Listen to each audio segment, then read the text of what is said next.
बिस्मिल्लाहिर्रहमानिर्रहीम, अस्सलाम वालेकुम। मैं हूं मखदूम शहाबुद्दीन। बुध 3 दिसंबर 2025 का आगाज हो चुका है।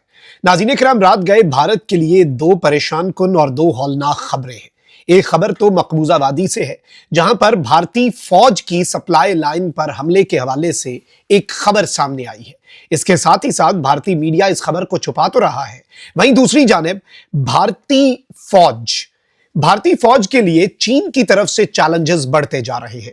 भारत पाकिस्तान की टेरिटरी पर नजरें रखे हुए था कि पाकिस्तान के किसी इलाके पर कब्जा करे। चीन भारतीय इलाकों पर कब्जा कर चुका है और अब चीन ने रोबोटिक फौज जो है, यानी रोबोट्स पर मबनी फौज जो है, वो भारतीय सरहद पर पहुंचा दी है। और ये वीडियो इस वक्त भारतीय मीडिया में दिखाई जा रही है और ये वीडियो भारतीय फौजियों ने बनाई है। यानी जो सरहद पर भारतीय फौजी तैनात हैं चीन की सरहद पर, उन्होंने वीडियो बनाई है और उन्होंने इस वीडियो के अंदर निशानदही की है कि वो देखो सामने रोबोटिक फौज है जो कि हमें देख रही है, हम पर निशाना लगाए हुए है। ये एक 33 सेकंड का क्लिप है जो कि भारत के लिए इस वक्त इंतहाई परेशान कुन है। बल्कि नई दिल्ली में इस वक्त अच्छे खासे इजलास बुला लिए गए हैं, क्योंकि चाइना ने अरुणाचल प्रदेश तो लेना ही लेना है। चाइना का ये क्लेम है, इवन चाइना का क्लेम लद्दाख तक है। अरुणाचल के हवाले से तो चीन ने पिछले 1-1.5 हफ्ते के अंदर जो मौक़िफ़ अपनाया है, वो इंडिया के लिए आई ओपनर होना चाहिए, वो इंडिया के लिए बहुत सेल्फ एक्सप्लेनेटरी होना चाहिए और उसके बाद इंडिया को पीछे कोई अबहाम नहीं रहना चाहिए। लेकिन चले, अगर वो खुद फरेबी में हैं भी, तो अब उन्हें अच्छे खासे बड़े सरप्राइज जो है वो चाइना देने जा रहा है। मैं दोनों डेवलपमेंट्स आपके सामने रखता हूं और वो वीडियो जो इंडियन फौजियों ने बनाई है वो भी आपके सामने चलवाएंगे। अगर अभी तक आपने इस वीडियो को लाइक नहीं किया तो लाइक जरूर कर दें। कमेंट सेक्शन में आपने अपनी राय का इजहार जरूर करना है और जिन लोगों ने चैनल को सब्सक्राइब नहीं किया उनसे मेरी ये दरखास्त है कि चैनल को भी लाजमी सब्सक्राइब कर लें। नाज़रीन किराम, खबरों पर आते हैं। एक खबर जो है वो इस वक्त रिपोर्ट हो रही है मकबूजा वादी में, जो मुख्तलिफ मकामात हैं वहां पर। एक खबर तो आ रही है कि इंडिया का जो सहर ब्रिज है कठुआ में, मकबूजा वादी में, इन द वैली, कठुआ का जो एरिया है उसके अंदर एक इंडिया का ब्रिज है, उस पे एक ब्लास्ट जो है वो सोशल मीडिया रिपोर्ट्स के मुताबिक, और टैक्टिकल ट्रिब्यून इसे रिपोर्ट कर रहा है कि वहां पर एक ब्लास्ट हुआ है। स्ट्रक्चरल डैमेजेस रिपोर्टेड, वहां पर जो इस ब्रिज का स्ट्रक्चर है उसे भी डैमेज पहुंचा है, उसे नुकसान पहुंचा है। The bridge is important for military logistics. अब ये चीज बड़ी इंपॉर्टेंट है कि इंडिया की फौज का जो एक लॉजिस्टिकल स्ट्रक्चर है, इंडिया की फौज का जो साजो सामान है और मिलिट्री के इनके जो यूनिट्स हैं वो जो मकबूजा वादी की तरफ पहुंचाए जाते हैं, ट्रांसपोर्ट किए जाते हैं।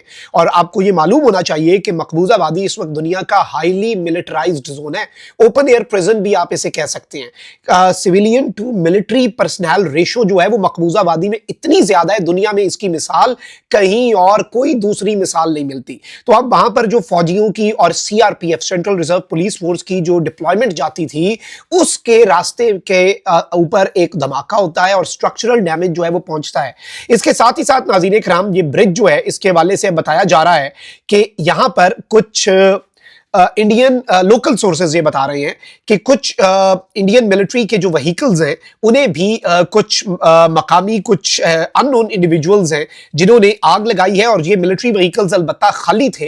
ये अब मकामी जो मीडिया है उसकी रिपोर्ट से, अनकन्फर्म्ड रिपोर्ट से, रिपोर्टेडली मुबैना तौर पर यहाँ पर सिर्फ इस ब्रिज को नुकसान नहीं पहुंचा बल्कि भारतीय जो मिलिट्री की व्हीकल्स हैं अलबत्ता वो खाली थे, लेकिन उन व्हीकल्स को भी आग लगाई गई है। अब जो भारतीय फौज की मकबूजा वादी की तरफ से एक सप्लाई लाइन है, उस सप्लाई लाइन को बेसिकली इस वक्त काटा जा रहा है और ये मकबूजा वादी के अंदर जो कुछ भी हो रहा है, अलबत्ता भारतीय मीडिया इसे भी पाकिस्तान के ऊपर डाल देगा, इसे भी एक फॉल्स फ्लैग के तौर पर दुनिया के सामने रखेंगे ताकि पाकिस्तान के खिलाफ जब भी मोदी का पॉलिटिकल ग्राफ गिरता है और कोई एडवेंचरिज्म करना पड़ता है तो फिर इसे एक प्री टेक्स्ट के तौर पर इस्तेमाल किया जा सके। खैर, अब भारत तो बढ़के मारता है, कभी सिंध पर कब्जे की, कभी दरियाओं से आकर हर दीवार में इन्होंने प्रैक्टिस भी की कि पंजाब के कुछ इलाके, मकबूजा वादी से होते हुए आज़ाद कश्मीर के कुछ इलाके कि जी हम इन पर कब्जा कर लेंगे, सर क्रीक पर कब्जा कर लेंगे, ये कर लेंगे, वो कर लेंगे, बढ़ के तो ये मार रहे हैं। लेकिन टेरिटोरियल लॉस तो साउथ एशिया में हो रहा है, नक्शे तब्दील हो रहे हैं, लेकिन इंटरेस्टिंगली पाकिस्तान का टेरिटोरियल लॉस नहीं, बल्कि पाकिस्तान के सबसे इंपॉर्टेंट एलाय चाइना की तरफ से इंडिया पे ये लॉस इन्फ्लिक्ट किया जा रहा है। इंटरनेशनल मीडिया पहले ही बता चुका है कि अरुणाचल में वो मकामात जहां पर कुछ अर्सा पहले तक भारतीय फौजें अपनी गश्त किया करती थी, पेट्रोलिंग किया करती थी, वहां पर अब भारतीय फौज की एंट्री बंद है, वहां पर भारतीय फौज अलाउड नहीं है। इसके साथ ही साथ जो अरुणाचल वाला भी रिसेंट एक इंसिडेंट हुआ, लंदन से जापान जा रही थी औरत भारतीय पासपोर्ट पे और शंघाई में उसका 2-3 घंटे का ट्रांजिट था, 18 घंटे उसे डिटेन किया और कहा कि तुम्हारे पासपोर्ट पे प्लेस ऑफ बर्थ अरुणाचल लिखी कैसे, ये तो इलीगल है, अरुणाचल तो चाइना का इंटीग्रल पार्ट है। तो ये जरा इस चीज को समझे।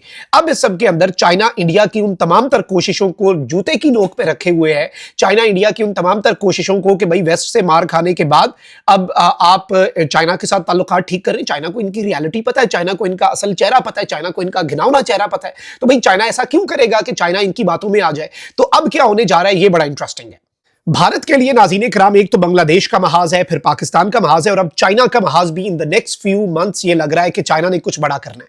मैं इससे पहले भी आपके सामने रिपोर्ट दे चुका हूं कि चाइना के वो तमाम तरह एयरपोर्ट, सिविलियन एयरपोर्ट्स, जैसे पाकिस्तान का लाहौर एयरपोर्ट है, कराची एयरपोर्ट है, इस्लामाबाद एयरपोर्ट है, फिर गिलगित में है, स्कर्दू में है, इस तरह से ढेर सारे एयरपोर्ट्स होते हैं।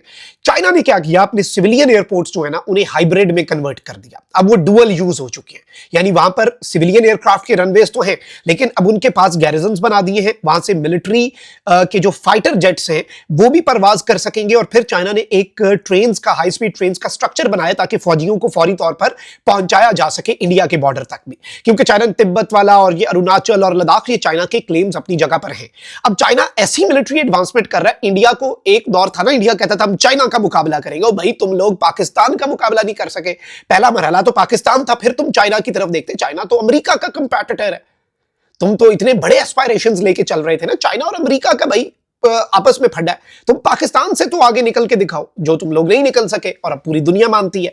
अब हुआ क्या, एक फुटेज जो है नाज़रीन किराम, इंडियन सोल्जर्स ने इंडिया चाइना बॉर्डर के ऊपर फुटेज एक कैप्चर की है, and this footage reveals that the Chinese military has deployed 4-legged robotic units on their side of the line of actual control for monitoring and tracking the movements of Indian forces. China इतना आगे है, China ने 4 पैरों वाले ये robotic units हैं, इन्हें आप कुछ भी कह लें, क्योंकि ऑब्वियसली ये कोई रोबोटिक फौजी या रोबोटिक डॉग तो आप इसे कह नहीं सकते, ये एक रोबोटिक यूनिट है।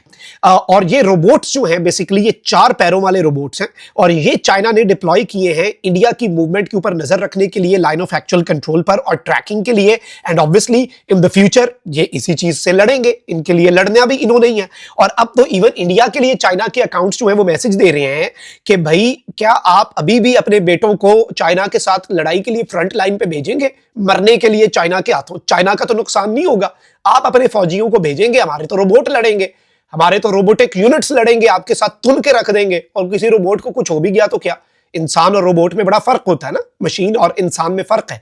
अब इस सब के अंदर इंडिया ने फिल्म किया है चाइनीज ह्यूमनॉइड किलर रोबोट्स। अब ये बेसिकली इस वीडियो जो मैं अभी अब चलवाता भी हूं आपके सामने, इस वीडियो पर PLA का एक हामी अकाउंट है, वो कहता है कि इंडिया ने हमारे ह्यूमनॉइड किलर रोबोट्स जो हैं, किलर रोबोट्स, याद रखिएगा, इंडिया को तो लग रहा था कि ये मॉनिटरिंग और ट्रैकिंग के लिए हैं, बट ये किलर रोबोट्स हैं जो कि अब बॉर्डर के ऊपर पेट्रोलिंग कर रहे हैं। और अब चाइना ने कहा है कि the age of flesh versus metal war begins. एक तरफ फ्लैश है यानी गोश्त, और दूसरी तरफ मेटल है। अब इनके दरमियान वॉर होगी और चाइना ये वॉर इंडिया के साथ लड़ेगा। आप जरा ये वीडियो जो इंडियन सोल्जर्स ने बनाई है, आप पहले जरा ये वीडियो देखें। ये जो हमें देख रहा है, ये रोबोट चाइना वाला रोबोट खड़ा कर रखा है हमारे लिए। ये बहुत देर हो गई, कहाँ तक है इनका? इधर तक ये जो आए हैं। अच्छा, वो ब्लैक इन्हीं का ही है? हाँ, उनका है। ये तो अटैच ही है सारा। चाइना की रोड है सब, ये रोड बना रखे हैं सब चाइना की। तो ले ले भाई, ये गर्मी नहीं रही है। जी नाज़रीन इकराम, अब इस वीडियो ने मंजरनामा तब्दील कर दिया और चाइना इज ईयर्स नहीं सेंचुरीज अहेड। पाकिस्तान ने थोड़ी सी चाइनीज टेक्नोलॉजी इस्तेमाल की थी, राफेल गिर गए थे। इस चीज को इन्हें समझना होगा, और ये कोई छोटी मोटी चीज नहीं है, ये इग्नोर नहीं किया जा सकता ये फैक्ट। तो ये एक अहम तरीन डेवलपमेंट थी जो आपके सामने रखना बहुत ज्यादा जरूरी थी। कमेंट सेक्शन में राय का इजहार जरूर करें। अपना बहुत ख्याल रखें। अल्लाह निगहबान। पाक जिंदाबाद।